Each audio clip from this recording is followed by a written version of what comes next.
हूं आपके साथ अंकिता पाल और आप सभी का हमारे छत्तीसगढ़ में स्वागत है। रुक करते हैं खबरों की तरफ। बीजापुर के विधायक विक्रम मंडावी ने प्रेस वार्ता में बीजेपी और बीजेपी नेता गौतम राव पर रेत की अवैध तस्करी और खनन में संरक्षण देने का बड़ा आरोप लगाया। उन्होंने बताया कि बीजेपी नेताओं और खनिज विभाग की मिलीभगत से बड़े पैमाने पर रेत का अवैध खनन और परिवहन हो रहा है, जिससे जिले में कानून की अवहेलना हो रही है। इसके साथ ही उन्होंने ये भी कहा कि बीजेपी की डबल इंजन सरकार इस अवैध रेत परिवहन को संरक्षण दे रही है। विधायक ने यह भी बताया कि बीजापुर के पटनम इलाके के तरलागुड़ा, तिमेड़ और चंदूर से रात को सैकड़ों गाड़ी रेत की तस्करी की जा रही है, जबकि रेत खदान आवंटन से पहले दूसरे प्रदेश में रेत परिवहन की अनुमति नहीं थी।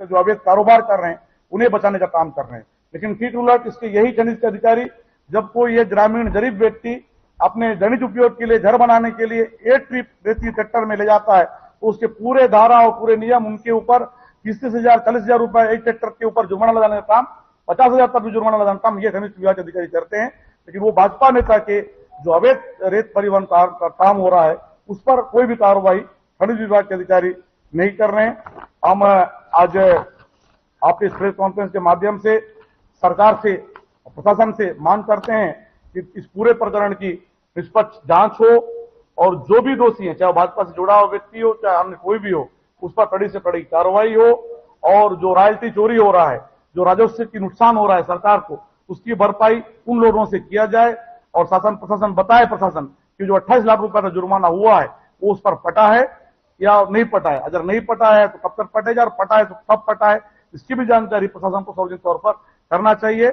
और जो नारा भाजपा की सरकार कर रही है भ्रष्टाचार मुक्त, तो आप सबके सामने आज यहां पर प्रस्तुत है कि जिस तरीके से भाजपा से जुड़े हुए लोग धड़ल्ले से बड़े पैमाने पर पूरे प्रशासन के संरक्षण में, सरकार के संरक्षण में धड़ल्ले से रेत का अवैध परिवहन दूसरे राज्यों में, हमारे रेत जो हैदराबाद तेलंगाना होते हैदराबाद जा रहा है, लेकिन यहीं पर ऐसे बहुत सारे निर्माण, सरकारी निर्माण कार्य, बड़े बड़े निर्माण कार्य होते हैं, दैनिक उपयोग के काम होते हैं, वहां पर रेत का अभाव है, रेत नहीं मिल पा रहा है। लेकिन वहां पर रेत दूसरे प्रदेश जा रहा है और हमारे लोगों को रेत नहीं मिल रहा है, और जो मिल भी रहा है तो आसमान छू रहा है उनका दर रेट। तो हमारा स्पष्ट आरोप है कि इस पूरे मामले की निष्पक्ष जांच हो, दोषियों पर कार्रवाई हो, जो रॉयल्टी नुकसान हुआ है, जो राजस्व नुकसान हुआ है उसकी भरपाई उनसे किया जाए, जो जुर्माना पूर्व में लगा था वो फिर से वहां लगा जाए, और जो भाजपा से जुड़े हुए लोग हैं उस पर भी सरकार को और भाजपा के नेताओं को इस पर अपनी भूमिका स्पष्ट करना चाहिए। क्या वो व्यक्ति भाजपा से जुड़ा है या नहीं है, भाजपा के पदों पर है या नहीं है। हमारे पास जो तस्वीर जो आया है कि किस तरीके से जो भाजपा नेता और जो सोशल मीडिया में जो तस्वीरें आ रही है, दिख रही है कि वो कहीं ना कहीं पोएट्री डॉक्टर रमन सिंह के साथ भी तस्वीर में नजर आ रहे हैं, भाजपा के प्रदेश अध्यक्ष किरण देव जी के साथ भी नजर में आ रहे हैं, और हमारे जिले के मंत्री, पूर्व मंत्री रहे महेश राणा साहब भी नजर आ रहे हैं, वर्तमान में नवनियुक्त प्रदेश उपाध्यक्ष जी वेंकट के साथ भी नजर आ रहे हैं, और लगातार सभी वो भाजपा जो भी हो मंत्री, पूर्व मंत्री और केंद्रीय मंत्री के साथ भी उनकी तस्वीरें नजर आ रहे हैं। इस पर भी भाजपा को, पार्टी को स्पष्ट करना चाहिए। प्रशासन काम नहीं कर रहा है, भाजपा के लोग विपक्ष का काम कर रहा है। केंद्रीय आवासन और शहरी विकास राज्य मंत्री तोखन साहू के मुख्य आतिथ्य में स्वर्गीय BR यादव राज्य खेल प्रशिक्षण केंद्र बहतराई में राष्ट्रीय खेल दिवस का आयोजन किया गया। इस कार्यक्रम में बिल्ला विधायक धर्मलाल कौशिक, कई गणमान्य लोग भी उपस्थित रहे और कार्यक्रम में केंद्रीय राज्य मंत्री तोखन साहू ने कहा कि खेल राष्ट्र निर्माण का आधार है। साथ ही उन्होंने ये भी कहा कि प्रधानमंत्री नरेंद्र मोदी का मानना है यदि राष्ट्र को विकसित बनाना है तो युवाओं को स्वस्थ और फिट रहना होगा। युवाओं को स्वस्थ और फिट रहने के लिए उन्हें खेल के मैदान में भी उतरना होगा, जिससे कि खेल के क्षेत्र में भी भारत देश का राष्ट्रीय ध्वज पूरे विश्व में सर्वोपरि हो। उन्होंने युवाओं को अपने संबोधन में बताया कि फिटनेस से केवल शारीरिक मजबूती ही नहीं अपितु एक गौरवशाली राष्ट्र का निर्माण होता है।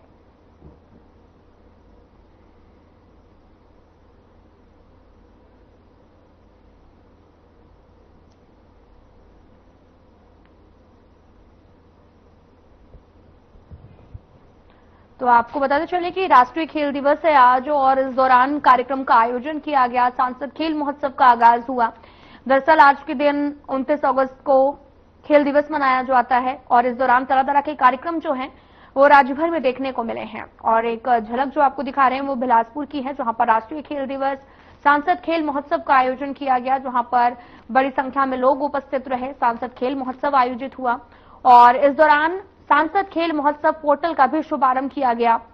लोगों को शपथ दिलाई गई है कि खेल से जुड़ना है। सांसद खेल महोत्सव का आगाज भी हुआ, बच्चों को भी आगे लाएं। और इस दौरान राष्ट्रीय खेल दिवस के अवसर पर सांसद खेल महोत्सव 2025 का अच्छे से शुभारंभ भी किया गया और इस दौरान पोर्टल का भी शुभारंभ किया गया।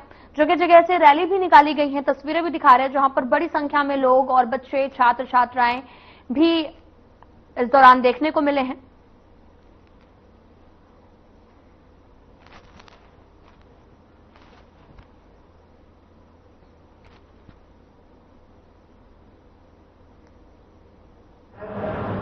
आज का दिन खिलाड़ी मेजर ध्यानचंद जी के बहुत बहुत धन्यवाद माननीय धर्मपाल कौशिक जी विधायक। और उत्सव केवल एक प्रतियोगिता नहीं है, बल्कि हमारे युवाओं में गतिविधियों में भाग लेने के लिए।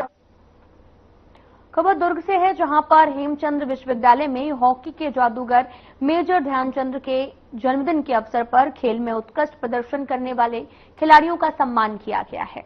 इस अवसर पर हेमचंद्र विश्वविद्यालय के कुलपति डॉक्टर संजय तिवारी भी मौजूद रहे हैं और इस दौरान खेलो इंडिया के तहत में प्रधानमंत्री नरेंद्र मोदी खिलाड़ियों से सीधे संवाद करते हुए नजर आए और देश के नाम मेडल लाने वाले खिलाड़ियों को भी साहित्य करने के साथ ही उनका उत्साहवर्धन किया गया है। और वहीं कार्यक्रम में भारी संख्या में छात्र छात्राएं, विश्वविद्यालय के व्याख्याता शामिल हुए हैं।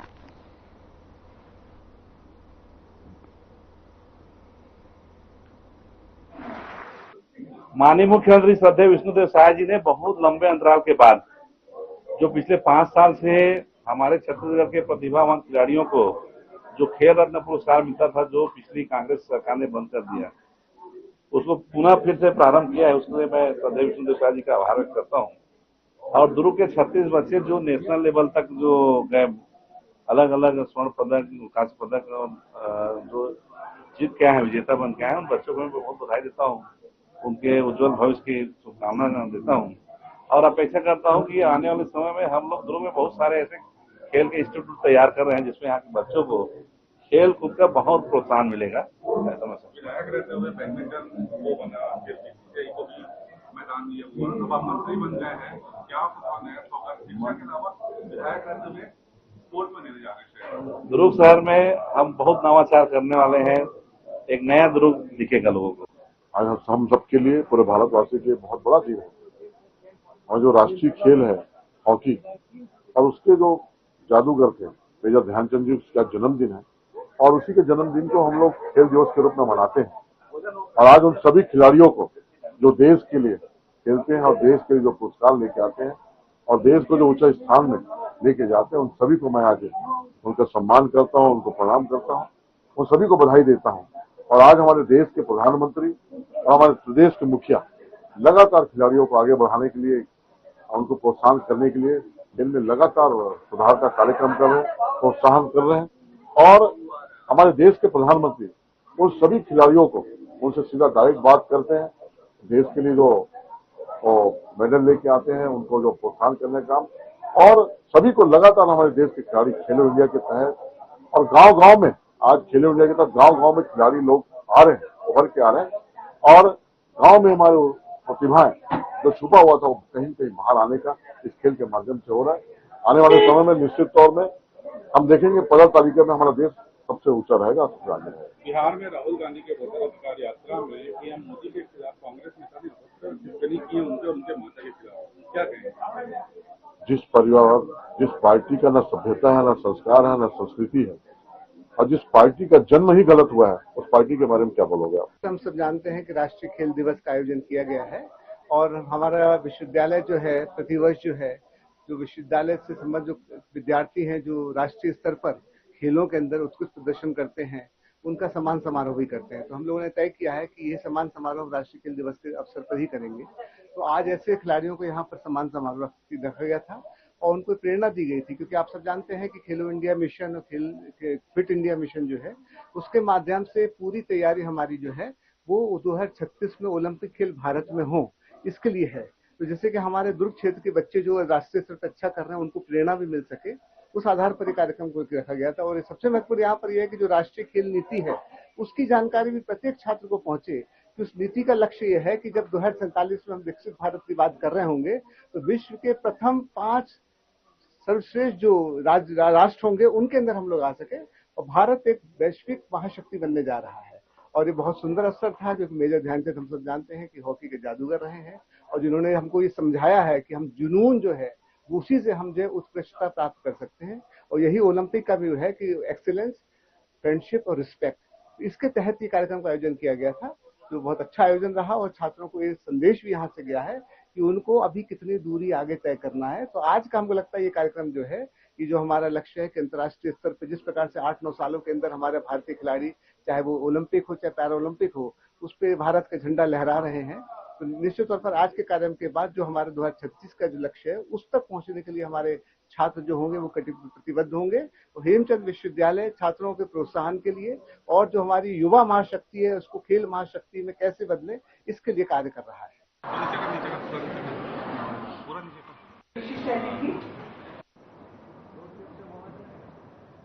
श्रीमती के कविता पूर्वी क्षेत्र बास्केटबॉल महिला वाली टीम के 60,000 रुपए। फिलहाल यहाँ रुकते हैं एक छोटे से ब्रेक के लिए।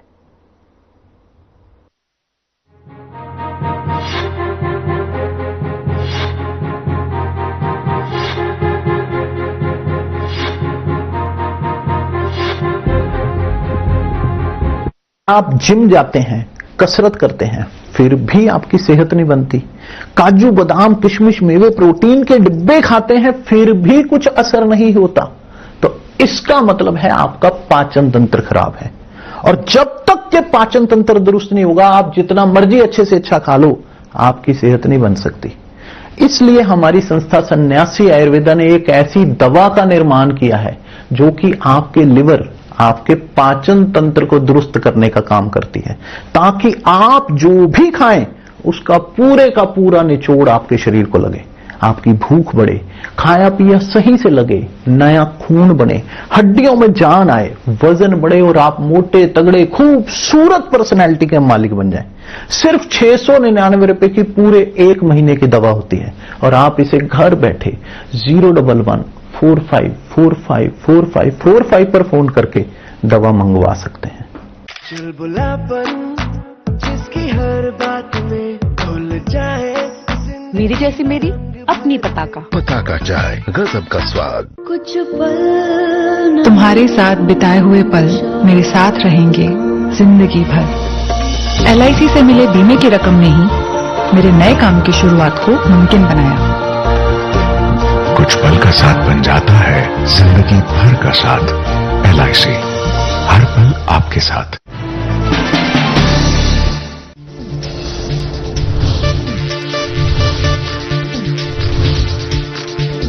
साधना इंस्टीट्यूट के छात्र हर साल नए नए जगहों पर, नए नए संस्थानों पर काम करने के लिए जाते हैं, उन्हें प्लेसमेंट मिलता है और साथ ही साथ वो संस्थानों का और साधना इंस्टीट्यूट का नाम भी रोशन करते हैं। तो अगर आप इलेक्ट्रॉनिक मीडिया, मास कम्युनिकेशन में अपना करियर बनाना चाहते हैं तो साधना इंस्टीट्यूट आपके लिए एक सबसे बढ़िया विकल्प है।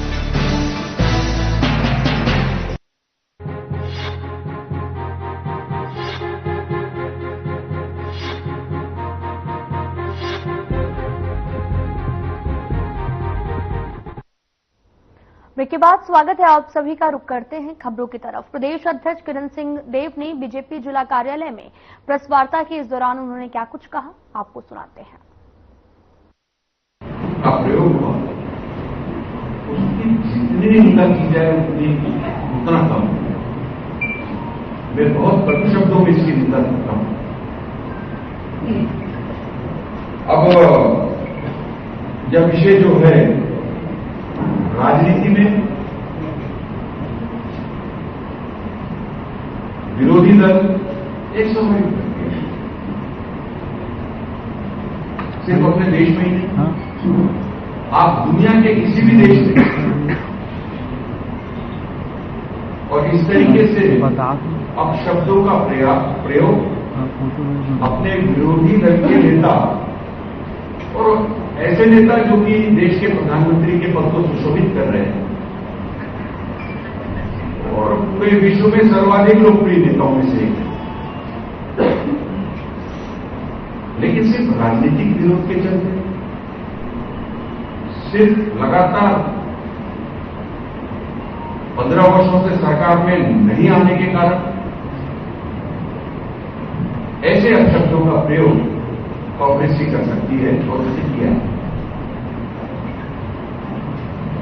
मैं ये भी कहना चाहता हूं कि यह पहली बार नहीं, समय समय पे कांग्रेस के अन्य नेताओं के भी मुख से और उनके विषय में मौत का सौदागर, क्योंकि वो प्रधानमंत्री जी पिछड़े वर्ग के उससे बिलोंग्स करते हैं, जाति से, पूरे देश को उसमें लपेट लेने का, उनकी जाति का अपमान करने की दृष्टि से कई बार उनके विरोध भेंट जाकर कांग्रेस के नेताओं ने बात की। राहुल गांधी हमेशा अपने सभाओं में, अभी हमने हाल ही में 2-3 दिन पहले उनके एक विजन को देख रहे थे जिसमें वो प्रधानमंत्री जी को तू कहकर संबोधित कर रहे थे, अपने देश के प्रधानमंत्री जी को, जिसको देश की जनता चुन के तीसरी बार जिनको और इस महत्वपूर्ण पद पर दायित्व में और अपने देश के विकास की दृष्टि से, उन्नति की दृष्टि से उनको मानकर और बैठाया है और उनके विषय में, और ये पूरा देश देख रहा है, तुम तड़ाक का शब्द का उपयोग, जबकि राहुल गांधी जी को ये समझना चाहिए कि वे, और पहली बार बने हैं लीडर ऑफ अपोजिशन लोकसभा में, इस पद की मर्यादा है, गंभीरता है, शब्दों का जिस तरीके से चयन कर रहे हैं राजनीति के क्षेत्र में, इसकी कतई गुंजाइश नहीं है। और लगातार, और इसी जगह से बिहार से नीति निर्धारक चाणक्य की भूमि, भगवान बौद्ध की भूमि, जहां की शिक्षा, जहां के संस्कार, जहां के रीति रिवाज, जहां का कल्चर, जहां की सभ्यता पूरा देश में, पूरे दुनिया में प्रसिद्ध है, उसको शर्मसार करने का काम कर रहे हैं। उस पूरे भूमि पर इस तरीके के गाली गलौज, इस तरीके के अपशब्दों की बौछार कर रहे हैं। राजनीति में जनता सर्वोपरि होती है। बिहार की जनता निश्चित रूप से इसका जवाब देगी और मैं तो ये कहता हूं कि देश की जनता भी इसका जवाब देगी। ये राजनीतिक मर्यादा नहीं है। मैं तो ये भी कहना चाहूंगा कि आपके इस तरीके के कांग्रेस के द्वारा जो समय समय पर विरोध बेल्ट जाकर और शब्दों का जिस तरीके से प्रयोग, किस तरीके के गालियों का चयन कर रहे हो, किस तरीके के शब्दों का चयन कर रहे हैं, आने वाली पीढ़ी को आप क्या संदेश दे रहे हैं? राजनीति में इसकी कतई भी गुंजाइश नहीं। आज आदरणीय प्रधानमंत्री जी के नेतृत्व में देश जिस ऊंचाइयों को प्राप्त कर रहा है, ये हम सभी जानते हैं, अब पूरी दुनिया जानती है। समय समय पर ऐसे कई अवसर आए हैं कि विश्व के जो अन्य प्रगतिशील और बड़े देश हैं, उनको तक हमारे देश के प्रधानमंत्री मोदी जी की आवश्यकता पड़ी है। साफ सुथरी, स्वच्छ, पारदर्शी जो राजनीति का परिचय आदरणीय प्रधानमंत्री मोदी जी ने किया है, इसकी कल्पना तो कांग्रेस कर ही नहीं सकती। मैं इस बात को मानता हूं। उसी के प्रेम में एक विपक्षी दल के सर्वाधिक लोकप्रिय नेता का विरोध करते करते ऐसे कई अवसर आए हैं जब उन्होंने देश का भी विरोध करना प्रारंभ कर दिया। देश के संवैधानिक संस्थाओं, माननीय उच्चतम न्यायालय, माननीय उच्च न्यायालय, चुनाव आयोग, इलेक्शन कमीशन से लेकर किसी भी संवैधानिक संस्थाओं पर आपका विश्वास नहीं। ये दोहरा मापदंड, जहां पर आप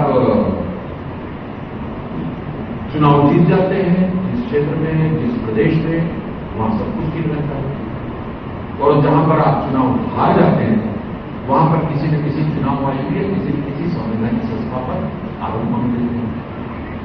राजनीति का, पॉलिटिक्स का ये ट्रेंड देश ने इनसे पहले कभी नहीं देखा। स्वच्छ, पारदर्शी, जनता के हितार्थ और राजनीति के क्षेत्र को इन्होंने कलुषित और दूषित करने का काम लगातार किया है। मैं इसकी भर्त्सना करता हूं, कड़ू शब्दों में निंदा करता हूं। विरोध करने का यह अर्थ नहीं होगा कि आप अपशब्दों का प्रयोग करें, दूसरे राजनीतिक दलों के ऊपर।